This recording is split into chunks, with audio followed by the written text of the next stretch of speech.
Simple Café E, illustrated tutorials for your electronics. Aloha friends, so I left my house for a few days and of course I brought my handy dandy speaker. I would have loved to have bring my home speakers, but that which makes them great for sound is what makes them bad for travel.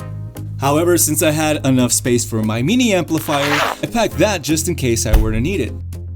And what do you know? One night I put on a movie and surprisingly, I was enjoying it.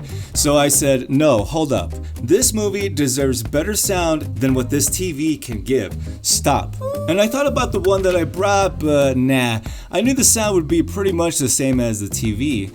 And while I didn't have any of my big speakers, I did have this to power them. Pause. If you have a stereo with any of these connections, then you too will be able to do what I'm about to do. Continue. So what I need is a pair of speakers regardless of age, look, and size.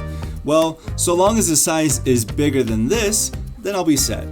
Oh, and as a bonus, I'll be able to play my music through them too. So thanks to this movie, we've got this experiment.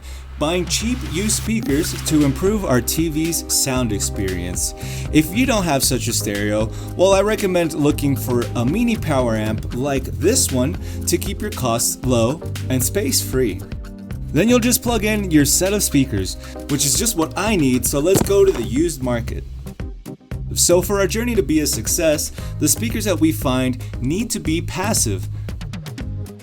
Now, what do I mean by passive? Well, not to muddy the waters, but it's good to know that there are two types of speakers out there, passive and active. Active would be like the one that I packed, and to remember the difference, we can say that these are active because they are already activated. What are you talking about? Well, you see, every speaker needs to be connected to an amplifier to be activated. Nuh-uh, not the portable speakers, you might say. Uh-huh, I'd reply. You see, these are already connected to their own internal amplifier. So why don't I also look for a bigger active speaker? Well, I could, but I doubt I'd find one bigger and cheaper than a pair of passive speakers.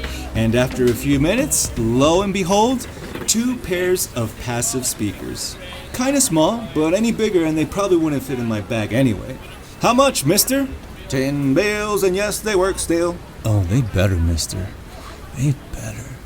So I took my chances. Let's go try them out. A few quick wipes, and what do you know? Looking good. Sure, a few scratches here and there, but it's what's on the inside that counts. With the cables in our amp ready, we'll now plug them into our new old speakers, 1 and 2.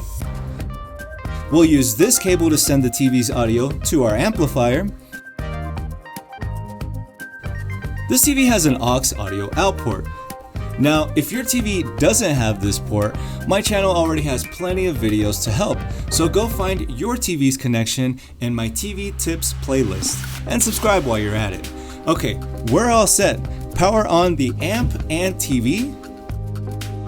Let's play some content for our sound check.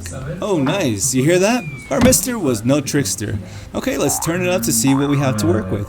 Vamos a ver si podemos sin palabras. Pretty good. It's got the bass I was looking for my action flick. The amplifier should also be taken into consideration, especially when it comes to the ohms, something you'll want to check to avoid overloading and damage. So, our experiment was a success. We can improve our TV sound without having to go out and buy an entirely new system, and my channel shows the many ways to do so. Well, I hope this helped. Good luck and mahalo.